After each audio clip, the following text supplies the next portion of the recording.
네, 여러분 3월 26일 헌법 1일일지 시작하겠습니다. 저는 헌법을 강의하는 강성민 변호사입니다.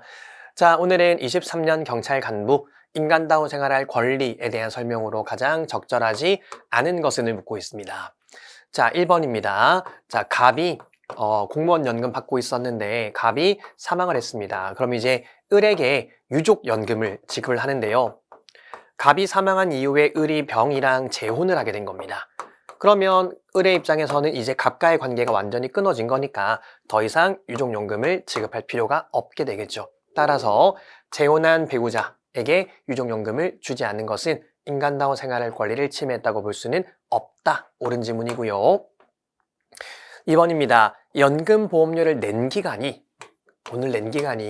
낸 기간과 내지 않은 기간을 합산한 기간의 3분의 2보다 짧대요. 무슨 말입니까? 연금보험료를 제대로 안 낸 겁니다. 이렇게 제대로 안 낸 경우에는 유족연금 지급을 제한을 할 필요가 있겠죠. 돈을 내야지 돈을 받는 거지. 돈을 안 냈으면 당연히 지급을 제한해야 됩니다. 합헌이고요.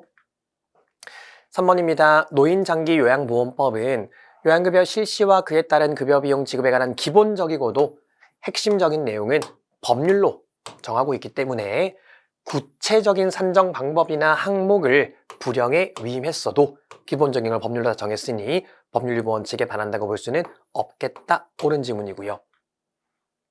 4번입니다. 우리가 이제 국민기초생활보장법상 기초생계급여, 기초생활수급자들에게 기초생계급여를 지급할 때 그냥 갑이라는 사람한테 그냥 공짜로 돈을 주고 그치는 게 아니라 갑한테 야, 우리가 너가 지금 당장 먹고 살기는 힘드니까 돈을 주긴 할 건데 너가 그래도 삶을 살면서 1인분의 역할은 해야 되지 않겠어? 따라서 너도 뭔가 취업과 관련되는 것들을 할 수 있도록 좀 교육을 받아봐 라고 하는 교육 의무를 줍니다. 이 교육 의무 참가 조건을 주는 거죠. 참가 조건. 그러니까 지금 이게 말하자면은 자활사업 참가 조건입니다. 자활, 스스로 활동할 수 있도록 이런 교육을 받아야 되는 거예요. 그래서 이 갑이 지금은 당장 먹고 살 방법이 없으니 돈을 받지만 나중에는 스스로 돈을 벌 수 있는 방법을 알려주는 거죠. 자, 그런데 이 참가 조건에 유예를 인정하는 경우가 있습니다.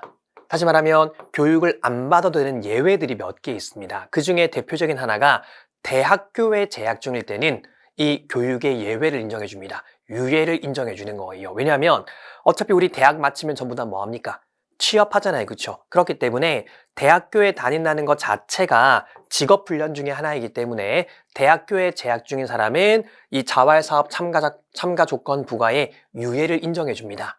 근데 그렇게 유예할 수 있는 대상자를 정하면서 누구는 인정해주지 않고 있냐면은 대학원에 재학 중인 사람이나 부모에게 버림받아서 부모를 알 수 없는 사람은 여기에 포함되어 있지 않습니다. 다시 말하면 대학원을 다니고 있거나 부모를 알 수 없는 사람은 이 참가 조건을 이행을 해야 되는 거예요. 왜냐하면 사실 대학원은 졸업한다고 무조건 취직하는 것도 아니고 그리고 부모에게 버림받아 부모를 알 수 없다는 이유로 평생 동안 그냥 공짜로 돈만 받을 수는 없는 거잖아요. 그래서 이들한테는 이런 참가 조건의 유예를 인정해주지 않고 참가 조건을 이행해야지만 기초생계급여를 주겠다라는 겁니다. 무슨 말인지 이해하셨죠? 따라서 이거는 최소한도의 보장에 이르지 못한 것이다. 아니고 합헌 판례입니다. 그래서 오늘 문제 틀린 정답은 4번이었습니다. 오늘도 고생하셨고요. 저희는 내일 목요일에 뵙도록 하겠습니다. 수고하셨습니다.